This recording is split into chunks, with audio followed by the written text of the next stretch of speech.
Bismillahirrahmanirrahim. Assalamualaikum warahmatullahi wabarakatuh. Alhamdulillahi rabbil alamin.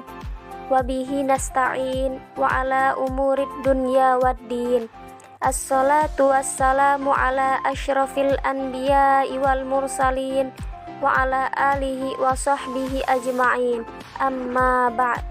Yang terhormat Ibu Fitri Hidayati, Magister Pendidikan, serta teman-teman yang kami banggakan. Puji syukur Alhamdulillah atas kehadirat Allah yang telah memberikan kita kesempatan sehingga kita bisa melaksanakan diskusi kita pada hari ini. Salawat serta salam semoga selalu tercurahkan kepada Nabi kita, yaitu Nabi Muhammad sallallahu alaihi wasallam. Di sini kami dari kelompok 5 yang beranggotakan Rina Triana, Ira Novianti, Sri Wahyuni, Hepranda Fitrian, Fadilah Salsabila, Valinita Putri Fatimah Az-Zahra, dan Mardatillah akan mempresentasikan hasil diskusi kami makalah yang berjudul Administrasi Kurikulum Pendidikan. A. Pengertian kurikulum dari beberapa ahli pendidikan mendefinisikan kurikulum sebagai berikut. 1.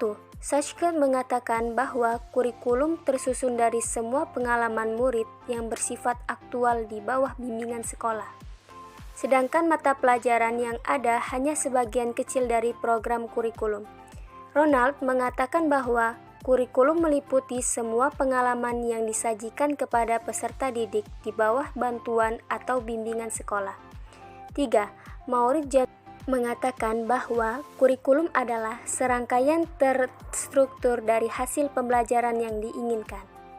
Dari sejumlah pendapat tersebut dapat disimpulkan bahwa kurikulum adalah semua pengalaman, kegiatan, dan pengetahuan peserta didik di bawah bimbingan dan tanggung jawab sekolah atau guru. Dengan demikian, semua kegiatan yang dilakukan peserta didik memberikan pengalaman belajar, yang selanjutnya akan menjadi kristal nilai yang akan dipraktikkan dalam kehidupan yang lebih luas di masyarakat. B. Sejarah kurikulum. Karena kurikulum bersifat dinamis, yaitu menyesuaikan dengan perkembangan zaman, tidak mengherankan jika kurikulum di Indonesia mengalami pergantian dari masa ke masa. Kurikulum yang pertama di Indonesia disebut Rencana Pelajaran 1947,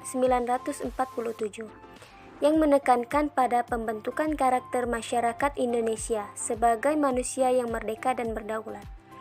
Perubahan bukan hanya ditemui pada cara penilaian dan penyajian nilai tersebut, tetapi juga pada materi pembelajaran. Meskipun beberapa ahli mendefinisikan kurikulum dengan cara pandang yang berbeda, intinya tetap sama, yaitu sebagai cara untuk mencapai tujuan pendidikan. Apapun kurikulum yang diterapkan pasti bertujuan untuk menciptakan generasi muda yang lebih baik. C. Bentuk kurikulum. Ada 3 tipe atau bentuk kurikulum, yaitu 1. Mata pelajaran terpisah. 2. Mata pelajaran gabungan. 3. Kurikulum terpadu. Mata pelajaran terpisah. Pada bentuk ini, bahan dikelompokkan pada mata pelajaran yang sempit, di mana antara mata pelajaran yang satu dengan lainnya menjadi terpisah-pisah, terlepas dan tidak mempunyai ikatan sama sekali, sehingga banyak jenis mata pelajaran menjadi sempit ruang lingkupnya. Pendidikan yang menangani kurikulum yang disusun dalam bentuk terpisah ini lebih bersifat subject-centered, yaitu berpusat pada bahan pelajaran daripada child-centered yang berpusat pada minat dan kebutuhan anak. Dari segi ini, jelas kurikulum bentuk terpisah sangat menekankan pembentukan intelektual dan kurang mengutamakan pembentukan kepribadian anak secara keseluruhan. Berikutnya, mata pelajaran gabungan. Mata pelajaran gabungan adalah suatu bentuk kurikulum yang menunjukkan adanya suatu hubungan antara satu mata pelajaran dengan mata pelajaran lainnya, tetapi tetap memperhatikan ciri atau karakteristik tiap bidang studi tersebut. Dan yang terakhir, bentuk kurikulum terpadu. Pada kurikulum terpadu ini, Pelajaran dipusatkan pada satu masalah atau topik tertentu. Misalnya, suatu masalah di mana semua mata pelajaran dirancang dengan mengacu pada topik tertentu. D. Fungsi kurikulum. Berikut adalah dua fungsi kurikulum. 1. Sebagai alat untuk mencapai tujuan-tujuan pendidikan yang diinginkan. 2. Sebagai pedoman dalam mengatur kegiatan pendidikan sehari-hari. Diambil dari beberapa pendapat para ahli pendidikan mengenai fungsi kurikulum telah dijabarkan di antaranya adalah 1. Fungsi penyesuaian. Kurikulum pendidikan harus menyesuaikan diri dengan perkembangan masyarakat. 2. Fungsi pengintegrasian. Kurikulum harus mampu mengintegrasikan perbedaan-perbedaan yang ada untuk kemudian diarahkan pada satu tujuan, yaitu kedewasaan. 3. Fungsi pembeda. Kurikulum dituntut untuk mengaktualisasikan potensi tersebut. 4. Fungsi penyiapan. Kurikulum harus menyiapkan seperangkat pengalaman yang akan mengantarkan peserta didiknya untuk menemukan proses belajar. 5. Fungsi pemilihan. Oleh karena itu, rancangan kurikulum akan menjadi pertimbangan tersendiri bagi peserta didik untuk memilih pendidikan yang sesuai dengan keinginannya sendiri. 6. Fungsi diagnosis. Kurikulum akan memberikan acuan bagi guru dalam memberikan diagnosa tentang perkembangan belajar peserta didik. Hasil diagnosis tersebut akan menjadi pedoman dalam memberikan langkah bimbingan dan penyuluhan. Beberapa fungsi kurikulum tersebut akan menjelaskan kepada kita bahwa kurikulum sangat dominan dalam kesuksesan pendidikan. Dengan mengacu pada fungsi kurikulum, seorang pendidik akan memiliki wawasan yang luas dalam menjalankan tugasnya. Komponen-komponen kurikulum. Berikut adalah beberapa komponen-komponen kurikulum. A. Tujuan kurikulum. Dalam kurikulum atau pengajaran, tujuan memegang peranan penting, akan mengarahkan semua kegiatan pengajaran dan mewarnai komponen-komponen kurikulum lainnya. Tujuan kurikulum dirumuskan berdasarkan dua hal. Pertama, perkembangan tuntutan, kebutuhan dan kondisi masyarakat.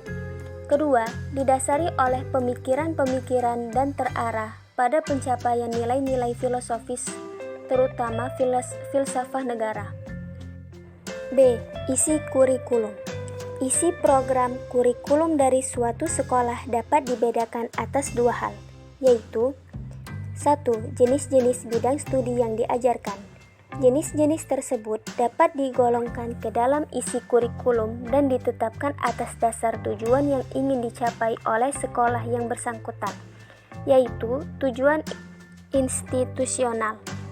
2. Isi program setiap bidang studi. Bahan pengajaran dari setiap bidang studi termasuk ke dalam pengertian isi kurikulum. Bahan pengajaran ini ditetapkan atas dasar tujuan-tujuan kurikuler dan instruksional. C. Strategi.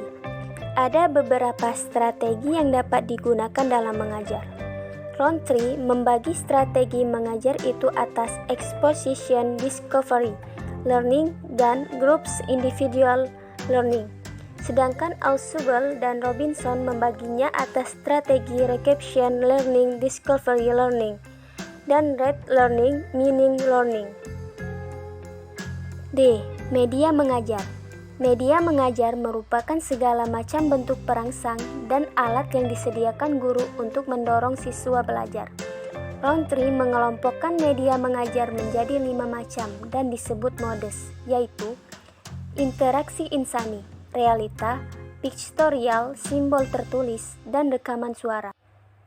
Evaluasi mengajar. Evaluasi ditujukan untuk menilai pencapaian tujuan-tujuan yang telah ditentukan serta menilai proses pelaksanaan mengajar secara keseluruhan. Tiap kegiatan akan memberikan umpan balik.